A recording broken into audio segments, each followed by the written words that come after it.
Welcome to Reddit Reads r/ProRevenge. Our first Reddit post is from Donatfakweti. Sometimes the customer is wrong for unrelated reasons.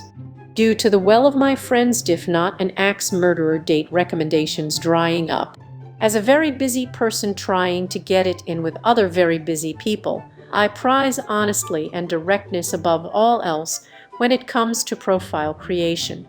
I include full-body shots in my photos, try to minimize the use of my space angles in selfies, and write at the very top of the summary caption profile that I am fat.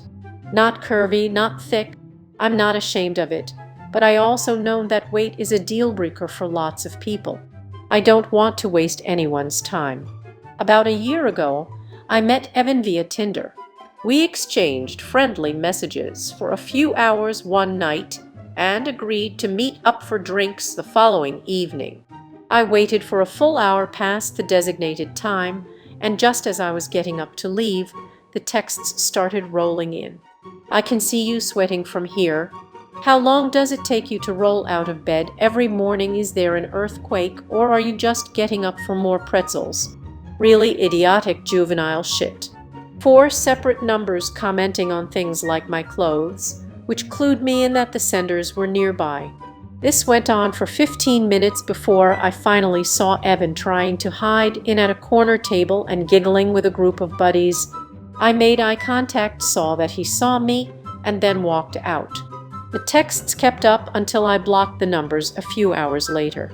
I ran into Evan about 3 weeks later. We got on the same elevator, and he tried really hard at being super interested in the emergency phone instructions. I just confronted him, and he admitted it was just some game that him and his friends play. He knew I was fat before agreeing to meet up. They all did, because that's what they do, match up with fat women, then either ghost them or troll them at the meetup. It was also kinda obvious he'd never seen any consequences from this bullshit, as he was sweating pretty hard and looked more humiliated than I felt. I just said whatever and walked out, expecting to never see him again. About a month ago, some local foodie wrote a great review of the restaurant I own, and we've been slammed ever since. In the past, I stayed mostly in the kitchen, but I've been doing more and more front-of-house stuff lately, and Valentine's Day I was working a bit of a split between the two. I saw Evan just as he was pushing in his date's chair. My name isn't on the restaurant, and he didn't see me. I checked the section up at the hostess stand and saw that one of my favorite all-timers, Nan, was going to be his waitress. I went to the bar till, took out 400, put it in her hands, and said, "This is going to be your only table for the rest of the night. You are going to make this the worst date he has ever been on." She spilled every single thing she brought out to the table all over him. I was waiting for him to blow up on Nan, but he bottled it up, obviously trying to make a good impression on his date.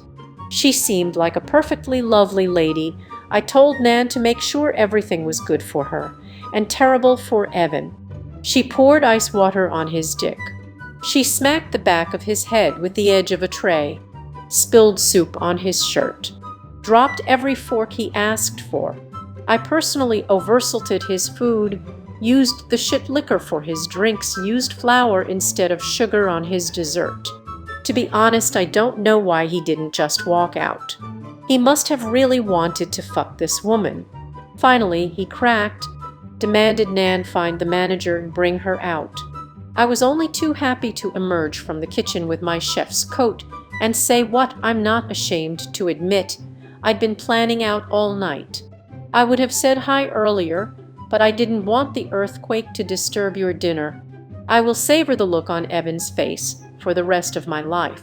He was a little too flummoxed to explain, so I pulled a chair up to the table and introduced myself to his date, Amanda. Told her how I met Evan. Showed her some fun old messages. Then I gave her a voucher for a free meal on her next visit and told Evan to get the fuck out and never come back. He deleted his Tinder profile. This comment is from Drew Love.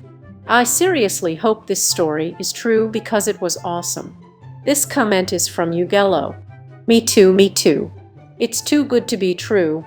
but then even if it's embellished, it makes for a good read and a feel-good vibe.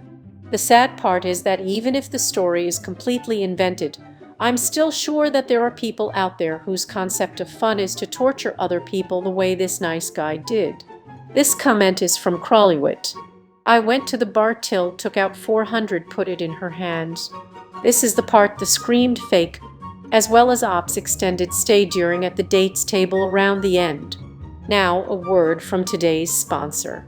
Surfshark is an all-around VPN solution that can do everything from torrenting as well as streaming to browsing the dark web. Surfshark is one of the very best all-round VPN, terrific for Netflix, torrenting, confidential browsing, as well as staying safe on public Wi-Fi. Check out Surfshark today, link is in the description. Now back to the video. Our next Reddit post is from Moderate Extremist. Apartment had broken pipe the first day I moved in and ruined all my stuff. They wouldn't break the lease while I was living out of a hotel for weeks, so I bought their domain name and made them buy it back.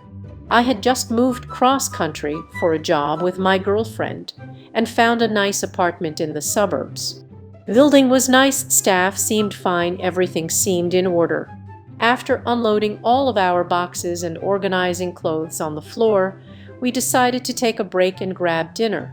In the middle of our meal, I got a call from the building saying we had a fire in our apartment. Later found out the sprinkler pipe burst and triggered a fire alarm.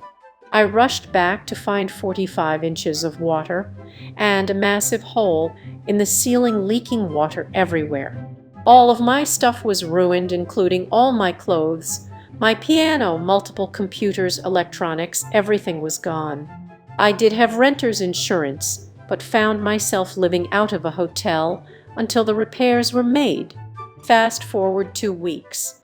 I'm still living out of a hotel after the building claimed they would have my place fixed in a week.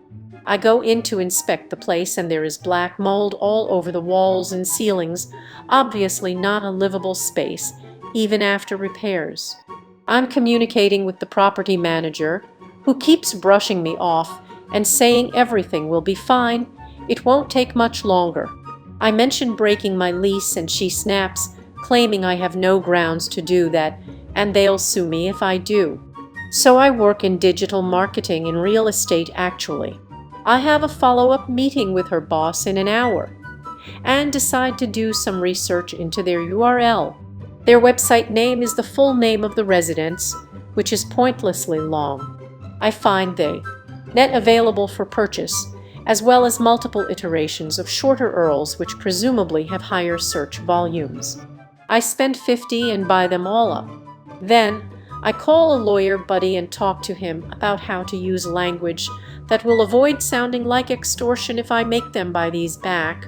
I walk into the meeting and tell the GM that I want out of the lease immediately. I also say that I want my time off work to be compensated for all meals, and given a few $1,000s for the inconvenience of living out of a hotel for weeks. She literally laughs in my face and tells me I have no legal grounds. That's when the most satisfying moment of my life happens. I slide over the voice information of all the URLs. She doesn't understand what she's looking at. I tell her I purchased these domain names for this property. I'm planning on building a website that explains my story and including links to your local competitors for free on the homepage of the site. I let her know what I do for a living and hand over an CO audit I pulled for free on the internet of their current site and explain their poor performance. I let her know I will have this website outperforming them within a matter of months with links to competitive properties and my story at the top. Her face drops and she's white as a ghost. She has me wait while she gets her lawyer on the phone. I explain everything to the lawyer, being very, very careful with the language I use. We settle on $5,000 for all the websites. No bad reviews ever, and they break the lease. A week later, when the check comes in, I transfer the domains to a very confused person who wants to know why I have URLs of their company name. The lesson in all of this: buy good renter's insurance and don't let landlords push you around. This comment is from Sposikindithis. LPT get displacement coverage as part of your renter's insurance. It's optional and generally covers 13 months of rental expense if you are forced out temporarily. Think it cost me 20 extra per year. The proper term for this rider is loss of use and is based on a percentage of personal property insured. Just got off the phone with my insurer. This comment is from Moderate Extremist. I couldn't say do this or I'll do that. I had to say if I'm satisfied with your offer to break the lease, I'll hand over the Earls as an act of good faith. It seems minor, but apparently that's how you cover your ass. This comment is from Tabist. 1110 Revenge. That was Reddit reads r/ProRevenge. If you like this content, please subscribe and click the bell icon so you are notified of new uploads. We upload new videos every day. Also subscribe to our Patreon, as that will help us a lot. See you next time.